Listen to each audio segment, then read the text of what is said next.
É um exemplo, né? Tem um motoqueiro que você para do lado que chama, pô, velho, que moto legal, trocar ideia com você. Em torno do contexto da moto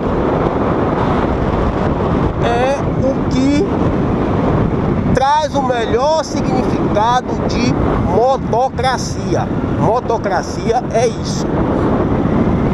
É você tá ligado, associado a um ambiente facilitado pela moto.